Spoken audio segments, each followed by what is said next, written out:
Thank you very much for joining us on the interview segment. I am your host, Marianne Mbogo. Now, today we are talking about HIV and AIDS. This is a topic that has been a cliche topic for about the last 30 years, but believe it or not, there are actually aspects of HIV and AIDS that have not been discussed. So today I'm joined by Helga Musyoki. She is the programs manager of the MAPS program at NASCOP, the National AIDS Control Program. Welcome, Helga. Thank you. Yeah. Now, I've just mentioned MAPS, and I've mentioned it as an abbreviation. So you're here to talk about MAPS, you're the programs manager. But before we talk about the details of MAPS, give us a little bit of what we've seen where HIV is concerned. Some of the history, it became an issue in the early 80s. Yeah. Okay, I think Kenya's response has majorly focused on the generalized epidemic for a long time, since the 1980s. And until recently, that is when we started looking at a mixed epidemic. Mixed epidemic, I mean that we have a generalized epidemic on one side and a concentrated epidemic. The generalized epidemic is driven by the general population, and this is more of the heterosexual relationships.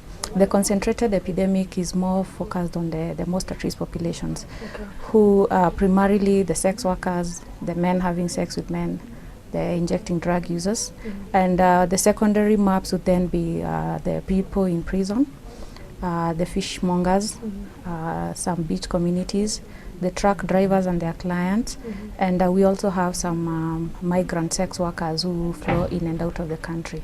Okay. So we're talking about MAPS. Let me just break it down. MAPS is most at-risk populations. Yes. Populations who've identified as more predisposed to acquiring the virus. When we talk about MAPS, why we are calling them MAPS, and I think this is a terminology that is changing according to the new UNAIDS report that just came out recently. Most at-risk populations are actually disproportionately at a higher risk of acquiring or transmitting HIV. And these are people whose behaviors are highly stigmatized. Most of the times they are hidden populations and are really very hard to reach. And that is why it becomes very, very difficult to reach them. We need to focus on them and have targeted interventions for them, so that in the meantime we can start focusing on them, and eventually maybe they can now join the general health staff that yeah. You've mentioned a pretty long list of populations who fall under the high risk populations, the MAPS, so to speak. We can just talk about some of them, a few of them, and talk about what exactly is it about their lifestyles that makes them fall in this category as opposed to the general population. Okay. The most at risk populations behavior, one is stigmatized, two is criminalized, and you realize most of these people are actually against the law. Anything that they do is against the law. For example, a sex worker in the streets. It is illegal in Kenya to be in sex work or to engage in sex work. It is illegal in Kenya to be found with any drug paraphernalia, like in an injecting drug user who uses needles and syringes. It is illegal. It is a taboo in the African countries or setting to be a male who has sex with another male. So that's why we categorize them as a most at risk, because of their highly stigmatized and criminalized behavior. Okay, and once these groups were identified, there's actually been a whole national program. Yes. You know, I looking at it from the outside would feel, is it worth an entire program being set up? Okay. Yeah. I think what informed our program, and that is a national MAPS program, was some studies that were done, and in particular the modes of transmission study. The modes of transmission study that was conducted in the year 2008 actually showed where the new HIV infections were coming from. In Kenya right now we are having around approximately about 100,000 new HIV infections, and a third, yes, per year. And approximately 33,000 are actually attributable to the most at risk populations. And these are the MSMs, who are the men having sex with men, the female the sex workers, and the injecting drug users. Now, if you look at the sizes, because we just conducted a size estimation exercise recently, and we have the numbers right now in the country. If you look at the numbers that we are talking about, and we look at the contribution to the HIV epidemic in general, then this is a population that we really have to target if we have to reduce the national prevalence to, according to the targets that we have in our national strategic plan. Okay, and what is most interesting for me is some of the interventions that the MAPS program has put in place. Tell us about those interventions, especially the specific interventions to the specific groups. Okay. So which ones have been targeted towards whom? Okay. What we did as a program, and that was through the National Technical Co-working Group that is comprised of government agencies, implementing partners, development partners, program beneficiaries who are the sex workers, the MSMs and the IDUs themselves, and other key stakeholders in the community. We actually started coming up with guidelines, and these service guidelines were actually to set a standard for the service package that we were to implement as a program and as a country. And this was a service package that was to be followed by all the stakeholders who are implementing the MAPS programs in the country. So we came up with a package, and just to mention a few of the elements of the package is we divided them into three. We have behavioral components, we have structural components, and I'll explain shortly, and the biomedical components. The behavioral components are those components that would focus on risk reduction, behavioral behavior change, communication, and the structural interventions were really those elements that provide an enabling environment for programming. We are talking about in the Kenyan package, expanding choices for sex workers. We know that there are sex workers who are in the situation they are in, or they're in sex work because they didn't choose to be. But it's because they lacked the finances to support their families, because some of them are family members. They could not also provide themselves with shelter and food, so they went to sex work. So are there choices that they have instead of sex work that they can now start engaging in to be able to have sustainable livelihoods? And the other ones are issues like engaging the policymakers, the police, as some of the structural interventions to really make sure that they're not harassed. And that we are talking about reduction of violence. Yeah, issues are addressing stigma and discrimination. So all those elements were really to focus on creating an enabling environment for programming. The last element was biomedical, and when you talk about medical, most of the times it's pure science. I mean, we are talking about providing HIV testing, counseling services early enough for them to make informed choices whether to get treatment or to continue on support and care. Or is it male circumcision? Yeah.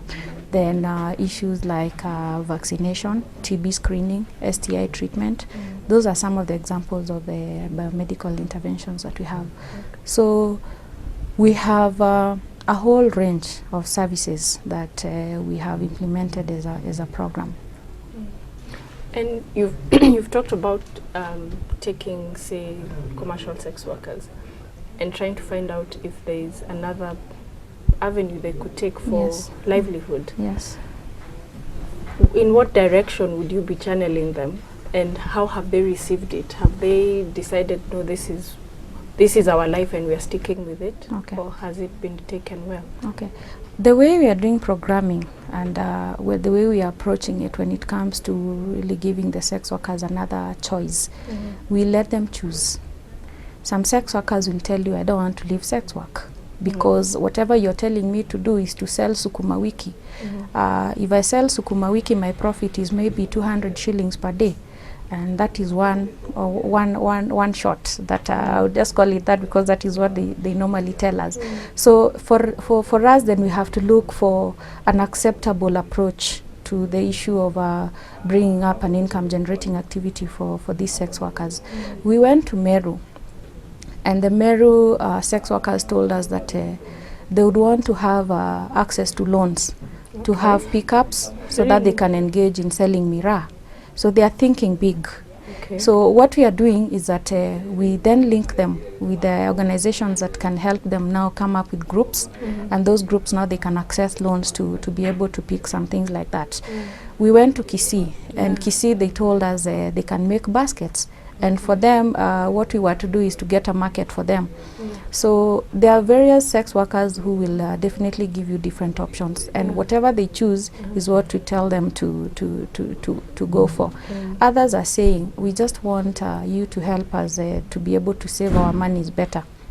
So if it is a bank that we approach, and we tell them that we are going to be the security for this group of sex workers, so they're able to access loans, and when they access loans, then they can do with whatever they want to do with those loans, so long as they're able to pay like any other person those loans, so they can have their sustainable livelihoods from whatever businesses that they have. And this is work that they're like the ones in Kisii are making baskets. Yes. Are they saying we are going to leave our commercial sex Some work of them and make the actually baskets, or because if they're not going to leave the work, I would think, then there isn't much. I mean, you're still having the transmission going on. The focus for the program is risk reduction. And if by any chance we can bring an element in your life that can reduce your risks and that will make you go to the streets confident that you're going to find some food at the end of the day from the work that you have done, not only sex work, then that would be a plus for us. So risk reduction is what we are focusing. And for a sex worker to say no to sex without a condom, it means then she has something else that she can use to maybe sustain her life. So for example, if she has a fallback at the end of the day, she has something to cater for her school fees for her child, and she has a plate on the table. Yes. That's the commercial sex workers, one of the groups. Yes. There's injecting drug users. IDUs, The injecting drug users, and I think most of the work has been done in the Coast Province. And what they are doing, there's an organization that came up and they told them, you can help us to do marketing for our solar lamps. So what they do is that the IDUs are provided with the solar lamps, and they go to outside to the community. They sell those lamps, and they are given a commission for the same. But again, as we say, it is injecting drug users who are going to say, this is what we want to do, and then we support them on that direction. Again, what are we doing? Risk reduction. If I can afford to buy a clean needle, because apparently we've not started really implementing this program, but we're going to implement it very soon. They will now have money to buy a clean syringe and needle. They'll have money to go for their treatment, because if it is bus fare that they need, they'll not just go sitting and sleeping in their houses, very drugged there, and just waste their lives. So they'll have a choice. For the MSMs again, and I would say the male sex workers, the men having sex with men, who would be the gay identified MSMs and the male sex workers. These are two separate groups. In Kenya, we've not been able to have a very, very good program for the gay community, because one, these are not people who are poor. These are people who are saying we can afford condoms better than what you're giving us as government. What we need is information. What we need is knowledge on how to protect ourselves outside there. So what we are doing is really trying to see whether we have a network that can have information for them, education for them. So for the ones that we have issues with is the male sex workers who are very, very at a very high risk of acquiring and transmitting HIV. So for them, we are providing lubricants. We are providing condoms for them. Now, as government, now we have a lubricant that is being circulated for free, together with the ones that have been bought by other implementing partners through the support of PEFA, Global Fund, and other donor agencies. So what we are doing is trying to see what is the best way that we can engage these male sex workers to really have some risk reduction plans for their lives. Yeah. Okay, very interesting. Let's take a short break. We've been talking to Helga Musyoki from the MAPS program of NASCOP. We are not done yet. Let's take a short break.